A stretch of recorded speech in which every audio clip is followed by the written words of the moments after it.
Mercredi 3 février 2016 s'est tenu à la salle des conférences de la Direction Générale de la Décentralisation 6 au Plateau les séances de travail des membres de la plateforme multisectorielle d'appui au COGES, comité de gestion. Étaient présents à cette séance de travail le premier responsable de la DAPS COGES, M. Kwadio Kwame David et ses collaborateurs, les membres de la plateforme, les membres de l'éducation nationale et de l'enseignement technique, les observateurs, les formateurs et la presse. Le représentant du directeur général de la décentralisation a donné le ton de la cérémonie tout en souhaitant la bienvenue à tous les participants dans ces locaux avant de rappeler le thème de cet atelier. Ce matin, c'est juste pour le bienvenue du directeur général de la décentralisation.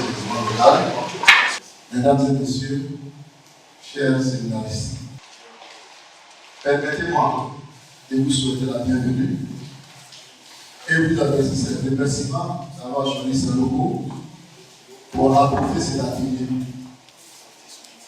Cela témoigne de l'intérêt que vous accordez pour l'institution.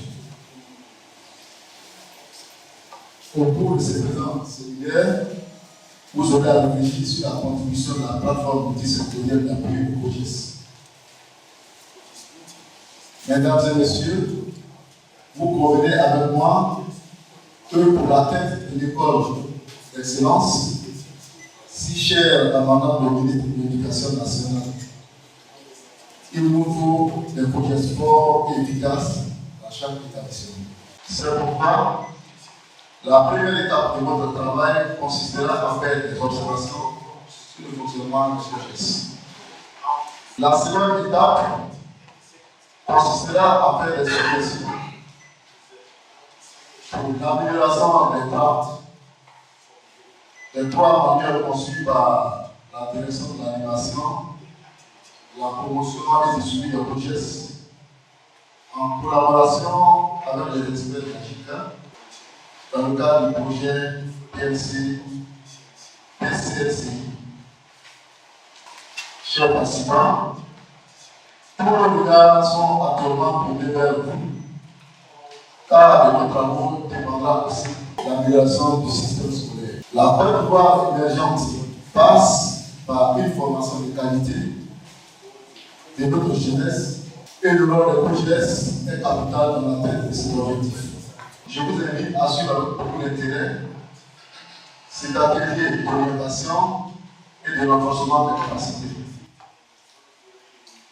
Sur ce, je déclare ouvert l'atelier de réflexion des membres et de renforcement des capacités des membres de la plateforme du secteur d'appui au COGES. Je vous remercie. À la suite du représentant du directeur général de la décentralisation, le directeur de la DAPS COGES a présenté son exposé de cadrage sur le programme et les objectifs de cette séance de travail. Ce matin, ma communication porte sur les trois points que vous voyez. La présentation de la plateforme multisectorielle d'appui au COGES, la composition, les objectifs, les acquis donc jusqu'à ce jour, et les objectifs de la présente séance de travail. Vous savez que les comités de gestion, dans les textes réglementaires, constituent une instance qui siège au sein des établissements scolaires de Côte d'Ivoire et qui regroupe toute la communauté éducative. Alors l'État de Côte d'Ivoire a créé et instauré au cœur de l'action d'éducation les comités de gestion des établissements scolaires publics, COGES, instrument de promotion de l'établissement scolaire et de la gouvernance. Le COGES offre un cadre idéal de dialogue social, de cogestion et de partenariat en milieu scolaire.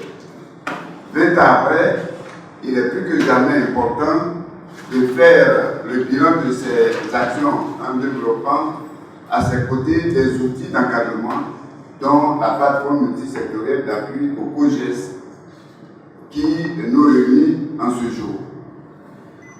L'objectif visé est de faire en sorte que tous les membres soient au même niveau d'information dans le fonctionnement de la plateforme et vous donner des informations sur le projet PCLCI dans le paquet.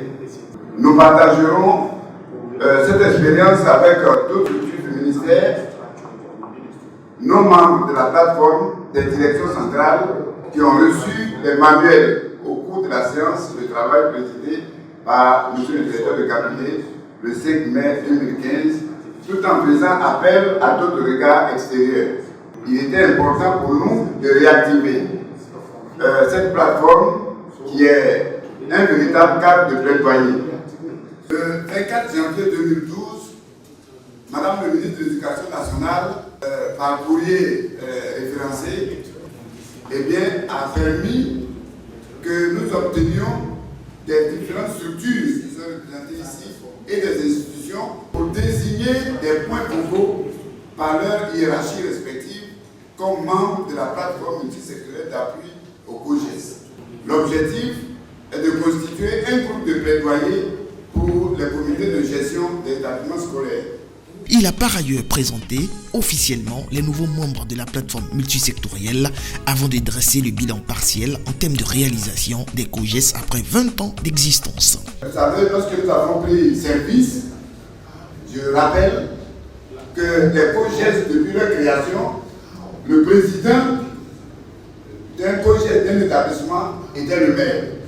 Chargé d'études à la direction du budget a été donc désigné pour remplacer Mme Khadija Fofana. M. Koné Bakari, inspecteur général de l'éducation nationale et régionale de la région du Yambol, en remplacement de M. Foukoura Biti. M. Soualio Sira, ici présent, maire de Tiasalé, en remplacement de Mme Annabelle Oukona de l'UMUKOSI. Voilà les nouveaux membres. Je souhaite que vous les saluiez.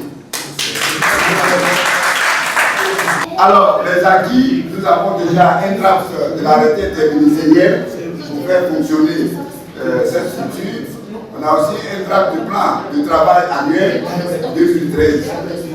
Monsieur le conseiller technique, au moment où l'État scrutait les voies de réduction du coût des infrastructures, il nous a paru nécessaire de prêter pour que les communautés soient sensibilisées. Nous avons obtenu 800 salles de classe et on a fait une phase pilote à Boisseau et à Dabou.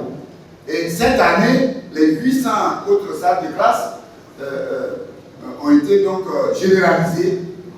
Ce que je peux vous dire, c'est que COGES ont respecté les calendriers d'exécution. Mais mieux, les salles de classe qui coûtent au BPI 50 millions, 3 salles de classe sans équipement, ces mêmes salles de classe sont réalisées à moins de 20 millions par la communauté. Enfin, il est revenu sur la notion de la gratuité de l'école afin d'éclairer la lanterne des uns et des autres. Il faut communiquer autrement autour de la gratuité de l'école. Nous pensons que, par exemple, l'État apporte un appui en distribuant des kits. Mais quand vous regardez le kit, vous allez vous aider technique. Dans le kit là, il y a une boîte de 6 bâtons de craie. En tout cas, si vous remettez ces 6 bâtons de craie à un enfant de CPN, jusqu'à ce qu'il arrive à la maison, il a fini de manger ces 6 bâtons de craie. Mais le reste de l'année là, qui s'en occupe? En tout cas, nous pensons que si l'État apporte un appui en termes de gratuité sur un certain nombre de choses, disons réellement que l'école est gratuite, l'éducation est gratuite. La politique de scolarisation obligatoire qui entraîne un nouveau comportement sur la gratuité autour de l'école, monsieur le conseiller technique, en tout cas au sein des COGES, on a un autre langage. Sous le contrôle de la DSPS, par qui l'UNESCO est passée, pour que nous fassions une enquête pour la contribution des communautés en matière de financement de l'éducation, ce qui n'a jamais existé. Sur 2000 bureaux COGES enquêtés, ce sont près de 2 milliards que les communautés mobilisent chaque en tout cas au titre de l'année scolaire 2013-2014 pour accompagner l'État. Ce qui n'a jamais été rempli. Donc, ici, Il faut communiquer autrement autour de la gratuité de l'école. Des formations ont été dispensées par des formateurs de la DAPS COGES et JICA Expert Team sur l'état d'avancement de la composante COGES et la présentation des 3 manuels guides. Les activités réalisées avec le manuel 3 qui permettent de mettre en place des unions de COGES désormais.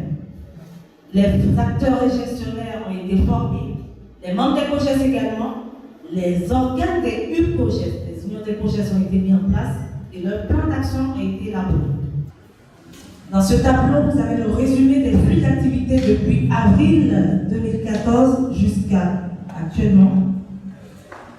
C'est essentiellement ce dont nous venons de parler, avec tout ce que nous avons mis en place. La révision du plan de mise en œuvre, les enquêtes situation du terrain. Il faut aussi remarquer que pour réviser le plan de travail, nous avons démarré avec une activité elle-même au sein de la DAPS COGES, avec tous les anciens textes et les propositions du Niger, du Sénégal, du Mali, du Burkina en matière de gestion des COGES.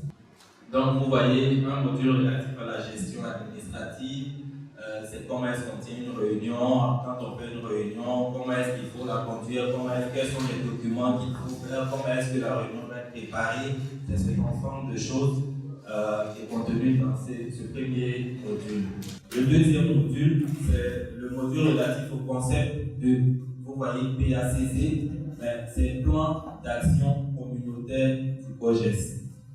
Alors, comment renforcer les comités de gestion pour l'amélioration de l'école? Sur la base des résultats de l'enquête et nous inspirant des expériences des autres pays, École pour tous au Niger, Mali, Burkina Faso et Sénégal, l'approche suivante a été proposée.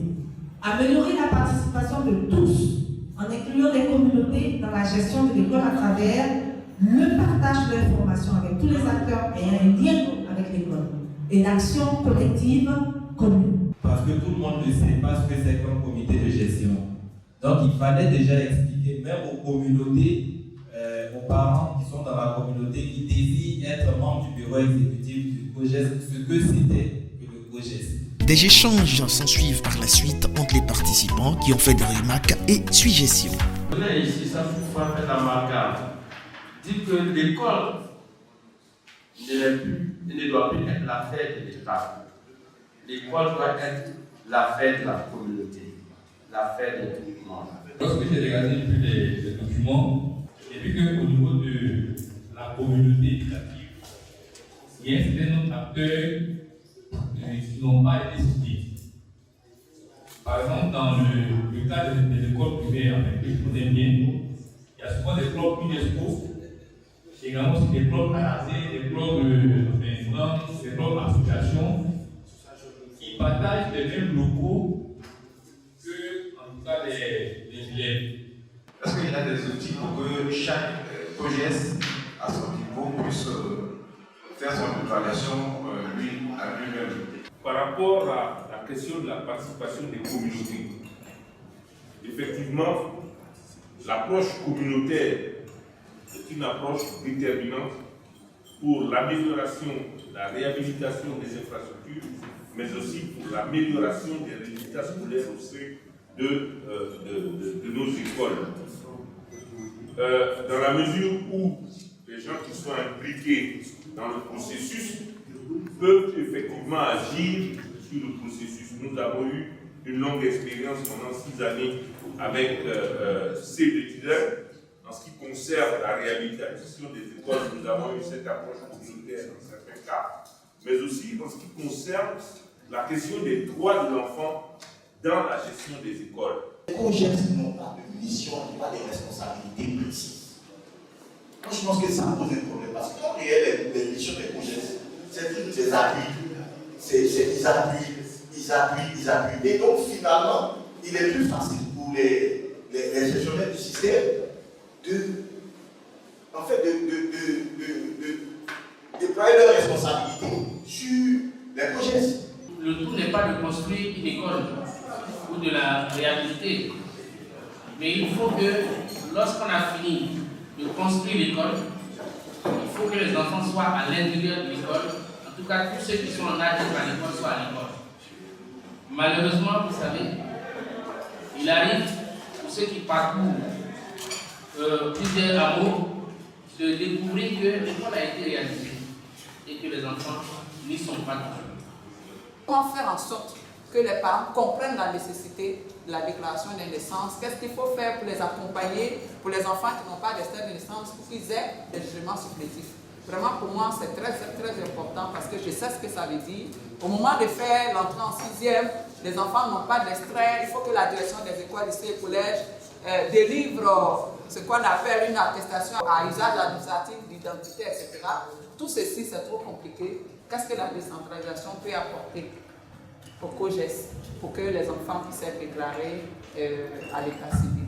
Il faut dire que au niveau de l'UMIC aussi, en tant qu'acteur direct du développement, acteur incontournable du système éducatif sur le terrain, nous nous emploierons à vraiment notre partition pour que tout ce qui a été fait comme révolution au niveau de la gestion des projets, tout ça,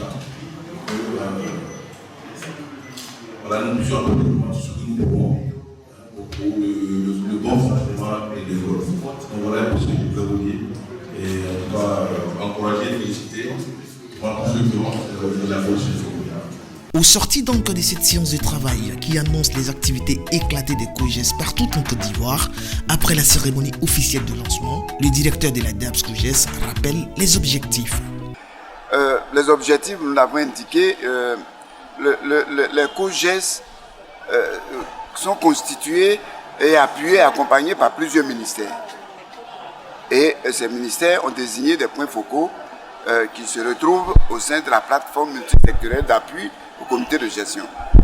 Et au regard de la décision du gouvernement d'aller à l'école obligatoire, au regard de ce que nous avons déjà pu faire et par rapport au projet PCNCI qui s'expérimente actuellement dans le Pékin, il est bon que cette plateforme se réunisse pour comprendre non seulement la mise en œuvre de ce projet, le contenu, qu'est-ce qui est déjà fait avant d'aller à la généralisation. Il est bon donc de partager le contenu de cette expérimentation avec les membres de la plateforme pour que nous puissions voir des réorientations possibles au sein donc du nouveau COJES que nous voulons donner. Le conseiller en chef adjoint du projet PCNCI de JK Expert Team, pour sa part, est revenu sur le rôle du projet PCNCI. The objective of the project is to improve the local government service. Le but de ce projet est de renforcer les capacités des administrations locales, notamment au niveau des collectivités, dans les secteurs de l'éducation et de l'hydraulique villageoise. Nous travaillons avec le ministère de l'Intérieur et aussi avec le ministère de l'Éducation nationale pour améliorer les résultats scolaires au niveau de l'enseignement primaire dans la région. Nous avons organisé plusieurs formations et ateliers dans le cadre de ce projet pour faire la promotion des activités des COJES et aussi comment améliorer ces activités. Nous voulons créer un autre genre de COJES à travers ce projet qui va plus mettre l'accent sur les implications communautaires, la participation des populations dans les activités des COJES. D'abord, ce nouveau type de COJES dont nous parlons concerne d'abord la mise en place. C'est une mise en place plus démocratique. Ensuite, aider ces COJES-là à élaborer des plans d'action et comment mettre en œuvre ces plans d'action. Voici quelques mots, quelques activités que nous avons implémentées dans le cadre de ce projet.